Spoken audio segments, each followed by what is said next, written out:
शुरू अल्लाह के नाम से जो बड़ा मेहरबान और नहायत रहम वाला है। अस्सलाम वालेकुम। मैं जाहिद अजीम अपने चैनल मामर दारा के साथ आपकी खिदमत में हाज़िर हूँ। नाज़रीन, सुप्रीम कोर्ट ने आज एक जुडिशल कमीशन के खिलाफ जो दरखास्तें दायर थी उनकी समाअत की और सुप्रीम कोर्ट के 5 रुकनी यानी लार्जर बेंच ने इसकी समाअत की। ये जुडिशल कमीशन हुकूमत ने खुद ही कायम किया था और इसका सरबरा हुकूमत ने जनाब जस्टिस काजी फ़ायज़ ईसा साहब को नामज़द किया था, जिसमें बलोचिस्तान हाई कोर्ट के चीफ जस्टिस और इस्लामाबाद हाई कोर्ट के जो चीफ जस्टिस हैं उनको एज ए मेंबर जो है वो नामज़द कर दिया गया था।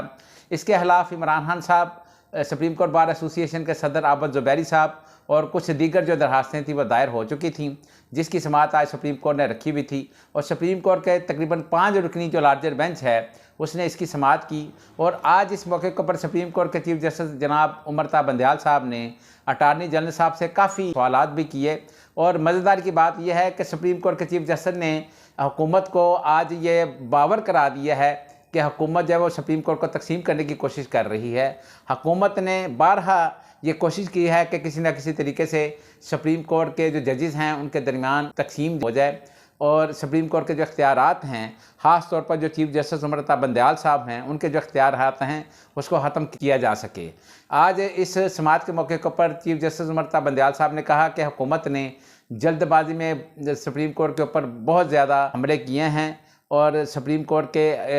इख्तियारात को ख़त्म करने की कोशिश की है। अगर हुकूमत हमारे साथ पहले ही बात कर लेती तो शायद इसका आज रिज़ल्ट जो है वो ज़रा मुख्तलिफ होता। आज चीफ जस्टिस उमर ता बंदयाल साहब ने यह भी कहा कि अगर हुकूमत कोई अच्छे मकसद के लिए काम करना चाहती है, मुल्क की बेहतरी के लिए कोई काम करना चाहती है तो सुप्रीम कोर्ट उसमें हुकूमत का साथ देगी। हम पहले भी ये कई बार बात कर चुके हैं कि हुकूमत ने बहुत अरसे से सुप्रीम कोर्ट के ऊपर जो है वो हमले करने की कोशिश की रखी है। हुकूमत आइन को नहीं मान रही, बल्कि हुकूमत बजाय इसके कि अपने जो केसेस थे हुकूमत के बारे में सुप्रीम कोर्ट के जो बेंच बन रहे थे उसके खिलाफ हुकूमती जो वकला और अटार्नी जनरल साहब जो हैं वो वहाँ पर अपना जो मौक़िफ़ पेश करें। हुकूमत मौक़िफ़ तो अपना पेश नहीं कर रही थी, लेकिन हुकूमत ने पहले दिन से ही सुप्रीम कोर्ट के साथ महाजराई जो है वो कायम करना शुरू कर दी और सुप्रीम कोर्ट के जो चीफ जस्टिस हैं उनके इख्तियारात को भी ख़त्म करने की कोशिश की। और इसी तरह हुकूमत ने जुडिशल कमीशन कायम करने में भी बहुत ज़्यादा जल्दबाजी की। जुडिशल कमीशन जो हुकूमत ने कायम किया उसमें होना तो ये चाहिए था कि पहले सुप्रीम कोर्ट के जो चीफ जस्टिस हैं जनाब उमर ता बंदयाल साहब उनकी राय ली जाती, लेकिन हुकूमत ने खुद ही अपनी मर्ज़ी से जस्टिस जनाब काजी फ़ायज़ ईसा साहब को जुडिशल कमीशन की तहकीकात के लिए उसका सरबराह लगा दिया और उनको कहा कि जी आप एक नोटिफिकेशन जारी करके कि ये जो जुडिशल कमीशन है ये ऑडियो लीक्स के बारे में तहकीकात करेगा। आज जब वहाँ पर समाअत हो रही थी तो इस मौके के ऊपर जो वकील हैं शुएब शाहीन साहब, उन्होंने एक बड़ा अच्छा नुक्ता उठाया। उन्होंने कहा कि ये जो ऑडियो लीक्स होती हैं, ये जो टेप रिकॉर्डिंग होती है, ये तो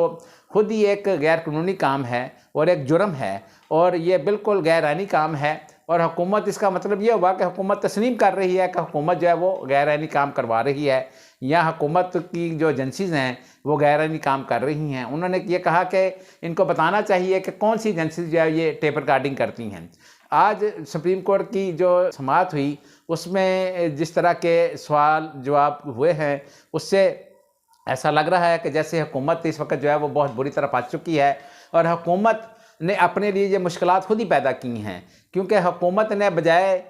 इस मामलात को ठंडा करने के और सुप्रीम कोर्ट के साथ कोई अच्छा लाइजोन बनाने के, हुकूमत जो है वो सुप्रीम कोर्ट के सामने आके खड़ी हो गई और हुकूमत को अंदाज़ा नहीं है कि हुकूमत ने बहुत सारे गैरानी काम करने शुरू कर दिए, जबकि आइन के मुताबिक सुप्रीम कोर्ट जो है जो भी फैसले कर रही थी और हुकूमती जो वज़रा थे या हुकूमत मुश्तरका पार्लियामेंट में जाके वहाँ पे उनके खिलाफ करारदादें मंजूर करवाना शुरू कर दी और कभी जो कबीना की मीटिंग होती थी उसमें जाके कहा जाता था कि जनाब हम तो ये फ़ैसला मानते ही नहीं हैं। आखिरकार हुकूमत जो है वो दोबारा अब अपनी अपनी लाइन पे आना शुरू हो चुकी है और हुकूमत ने सुप्रीम कोर्ट की जो अहमियत है उसको समझने की कोशिश शुरू कर दी है। महंगाई के हवाले से भी वज़ीर आज़म जनाब शहबाज शरीफ साहब ने जो आज बहुत अरसे से लोग कह रहे थे उसको तस्लीम कर लिया है। आज वज़ीर आज़म जनाब शहबाज शरीफ साहब ने खुद ही कह दिया है कि वाकई मुल्क के अंदर महंगाई इस वक्त बहुत ज़्यादा है और उन्होंने कहा कि मुझे समझ नहीं आता कि मैं अपना मुँह कहाँ छुपाऊँ जाके।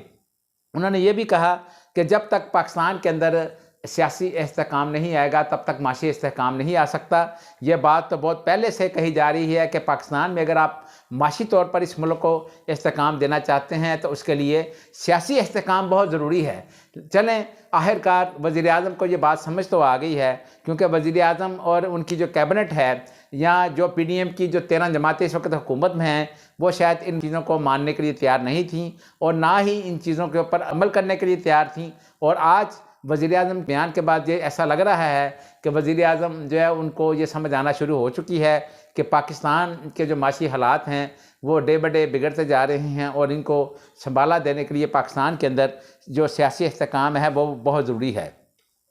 इसी हवाले से वफाकी वज़ीर सेहत हैं अब्दुल कादर पटेल साहब, उन्होंने आज बड़ी अजीब सी बात की है। उन्होंने अपनी प्रेस कॉन्फ्रेंस करते हुए कहा कि इमरान खान साहब की जो पिम्स के अंदर जो उनके टेस्ट हुए थे उसकी जो मेडिकल रिपोर्ट है उसके मुताबिक एक तो इमरान खान साहब का जहनी तवाज़न सही नहीं लग रहा, वो भी अब नॉर्मल लग रहा है। और दूसरा उनका ये भी कहना था कि इमरान खान साहब की मेडिकल रिपोर्ट जो है वो ये साबित कर रही हैं कि वो नशा और कोकीन वगैरह के इल्ज़ाम भी उन्होंने लगाए हैं। लेकिन अगर देखा जाए तो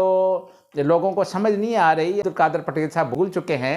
कि इमरान खान साहब को 9 मई को गिरफ़्तार किया गया था और आज 26 मई हो गई है और 15-16 दिन गुजरने के बावजूद अभी तक उनके पास जो सही मेडिकल रिपोर्ट है वो नहीं आ सकी। जो मेडिकल रिपोर्ट अभी तक सामने आई है उसके मुताबिक इमरान खान साहब का जो लीवर है वो भी बिल्कुल ठीक है, वो बिल्कुल परफेक्ट काम कर रहा है, उनके जो रेनल फंक्शन है वो भी बिल्कुल सही काम कर रहा है। जबकि जो बंदा बहुत ज़्यादा शराब नोशी या इस तरह की जो मंशियात का इस्तेमाल करे तो उसकी सेहत बिल्कुल इजाज़त नहीं देती और उसके जो लीवर और किडनी फंक्शन डिस्टर्ब हो जाता है, ख़राब हो जाता है। लेकिन आज जब रिपोर्ट्स के बारे में अब्दुल कादर पटेल साहब प्रेस कॉन्फ्रेंस कर रहे थे तो इन रिपोर्ट्स के बारे में भी काफ़ी शकूक व शुबहात जो हैं वो पैदा हो चुके हैं। एक तो अभी तक हुकूमत उसकी जो फाइनल रिपोर्ट है मेडिकल इमरान खान की वो सामने नहीं लेके आ सकी। 15-16 दिन गुजर चुके हैं। हालांकि होना तो ये चाहिए था कि जिस दिन इमरान खान साहब की ये मेडिकल रिपोर्ट्स बनी थी या टेस्ट उनके किए गए थे उसी दिन को उनको चाहिए था कि ये चीज़ें सामने लेके आते हैं वहाँ के। और आज जब वो मेडिकल रिपोर्ट सामने लेके आए हैं और वो भी कहा जा रहा है कि ये अभी मुकम्मल नहीं है, क्या मेडिकल रिपोर्ट्स के लिए यहाँ पर महीनों लग जाते हैं, महीनों के बाद मेडिकल रिपोर्ट्स आती हैं। दूसरी बात यह है कि एक आदमी की 72-73 साल एज है और 72-73 साल एज के बावजूद अगर वो आदमी इतना फिट है फिर तो इसका मतलब है कि मंशियात जो है वो इस्तेमाल करनी चाहिए लोगों को और लोग इससे बिल्कुल फिट नजर आएँ। क्योंकि इमरान खान साहब तो लग नहीं रहा कि वो जिस तरीके से उनके बारे में कहा जा रहा था कि वो मंशियात इस्तेमाल करते हैं, वो लग रहा है कि जैसे एक यंग आदमी की जो सिचुएशन होती है उस तरह उनकी इस फिज़िकल फिजिक्स जो है वो नज़र आती है। उनके जो टेस्ट सामने आए हैं वो ऐसा लग रहा है कि वो एक जो यंग आदमी जो है जिसके बिल्कुल नॉर्मल जो टेस्ट होते हैं उसकी जो रिपोर्ट्स हैं वो सामने आई हैं। इसके ऊपर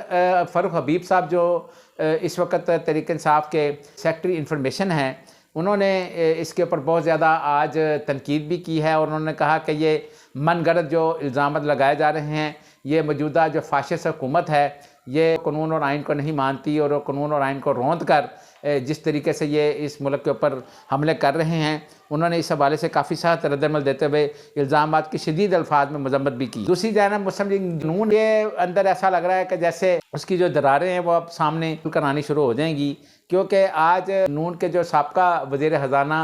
जनाब मिफ्ता इस्माइल साहब जी जो बयान दिए हैं उन्होंने कहा कि अगर बर वक्त फ़ैसले कर लिए जाते तो पाकिस्तान की आज माशी हालत ये ना होती। उन्होंने ये भी कहा कि पाकिस्तान जो है वो अभी तक डिफ़ाल्ट होने के खतरे से नहीं बचा, जबकि मौजूदा वज़ीर ख़ज़ाना इसहाक़ डार साहब इसके बारे में काफ़ी मरतबा आकर TV के ऊपर कह चुके हैं और उन्होंने ये काफ़ी मरतबा मीडिया से बातें करते हुए ये भी कहा है कि नहीं, पाकिस्तान जो है वो अल्लाह का शुक्र है कि इस सारी चीज़ों से गुजर चुका है। लेकिन मिफ्ता इस्माइल साहब का अभी भी कहना है कि पाकिस्तान की जो माशी हालत है वो बिल्कुल ठीक नहीं है और पाकिस्तान जो है वो सितंबर अक्टूबर में डिफ़ाल्ट होने का खतरा जो है वो मौजूद है। मिफ्ता इस्माइल साहब से जब पूछा गया कि आप क्या पार्टी छोड़ रहे हैं, उन्होंने कहा कि जिस दिन शाहिद खान अब्बासी साहब जो हैं वो मुस्लिम लीग नून छोड़ देंगे उसी दिन मैं भी छोड़ दूँगा और जहाँ पर शाहिद खान अब्बासी साहब जो हैं वो जिस पार्टी में जाएंगे उसी पार्टी में मैं भी उनके साथ जाकर ज्वाइन करूँगा। ऐसा लग रहा है कि जैसे अनकरीब ये जो दोनों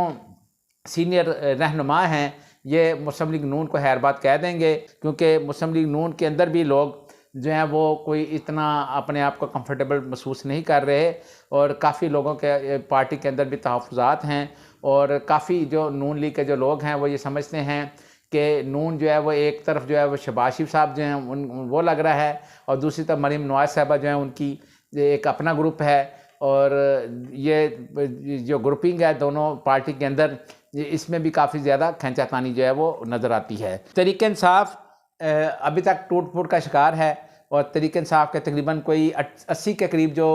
रहनुमा और पार्टी के जो टिकट होल्डर हैं इस वक्त पार्टी छोड़ चुके हैं। तहरीक इंसाफ को अभी तक जो है झटके महसूस हो रहे हैं, और लग ऐसा रहा है कि जैसे आहिस्ता आहिस्ता काफ़ी बड़े बड़े नाम जो है वो तहरीक इंसाफ छोड़ रहे हैं। जिस तरह आज आपने देखा होगा कि सैफुल्लाह नियाज़ी साहब, इसी तरह बिरारुल हक साहब जो है उन्होंने भी पार्टी छोड़ दी, मुराद राज साहब ने भी पार्टी छोड़ दी, बल्कि वो तो जज्बाती हो गए। और कहा जा रहा है कि मुराद राज साहब और बिरारुल हक साहब हैं वो जब प्रेस कॉन्फ्रेंस कर रहे थे तो उनकी आंखें जो हैं वो भी भर आईं, और बल्कि वो सार नज़र आ रहे थे कि वो काफ़ी ज़्यादा जो है वो गम ज़दा नज़र आ रहे थे। तहरीक इंसाफ जो है वो इस वक्त बहुत बुरी हालत में है, और तहरीक इंसाफ के काफ़ी लोग जो पार्टी छोड़ रहे हैं, इससे तहरीक इंसाफ काफ़ी मुश्किलात का शिकार होती जा रही है। बहरहाल तहरीक इंसाफ के जो 72 कौमी असम्बली के अरकान के हक़ में जो फ़ैसला आया था, जो लाहौर हाई कोर्ट ने एक फ़ैसला दिया था कि ये जो 72 कौमी असम्बली के जो तहरीक इंसाफ के जो रुकन हैं, इनके जो इस्तीफ़े थे लाहौर हाई कोर्ट ने उनका जो नोटिफिकेशन था वो मुअत्तल कर दिया था। आज तहरीक इंसाफ के सीनियर रहनुमा रियाज फतेहाना साहब ने लाहौर हाई कोर्ट के फ़ैसले के साथ दरख्वास्त है वो कौमी असम्बली सेक्रेटेरिएट में जमा करवा दी है, और उन्होंने कौमी असम्बली सेक्रेटेरिएट के अंदर जो फ़ैसले के साथ दरख्वास्त दी है, उन्होंने कहा कि हमें कौमी असम्बली के अंदर आने की इजाज़त दी जाए, और हम यहाँ पर जो है वो बड़े पुरअमन और माहौल के अंदर जो है वो सियासत करना चाहते हैं। हमारा कोई इस तरह का जो शोर शराबा या अफरा तफरी वाला जो है वो माहौल नहीं होगा, और हम ये यकीन दहानी कराते हैं कि हमें अगर कौमी असम्बली के अंदर दाखिल होना दिया जाएगा तो हम महज़ब दिल के साथ जो है वो पार्टी के अंदर रहकर और कौमी असम्बली में सियासत करेंगे। दूसरा, परवेज़ इलाही साहब के ऊपर भी शिकंजा जो है वो कसा जा रहा है। परवेज़ इलाही साहब को पुलिस जो है वो आजकल गिरफ़्तार करने के चक्कर में है, उनके ख़िलाफ़ ऑपरेशन करने की तैयारी की जा रही है। अभी आज भी ये इतलात आ रही थी कि उनके घर के बाहर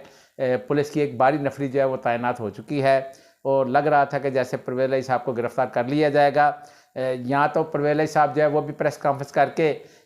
पार्टी की सदारत से जो इस्तीफ़ा दे दें, और फिर तो वो भी बिल्कुल ठीक हो जाएगा वो। लेकिन अगर उन्होंने ऐसा ना किया तो फिर परवेज़ इलाही साहब के लिए भी मुश्किलात जो है वो बढ़ती जाएंगी, और परवेज़ इलाही साहब जो है वो अब देखना ये है कि वो किस हद तक जो है ये मुश्किलात बर्दाश्त करते हैं। अगर आपको हमारी ये वीडियो पसंद आई हो तो नीचे दिए गए सब्सक्राइब के बटन को प्रेस करके अपने चैनल का हिस्सा बने। अल्लाह ताला हम सब का हामी नासिर हो। खुदा हाफिज़।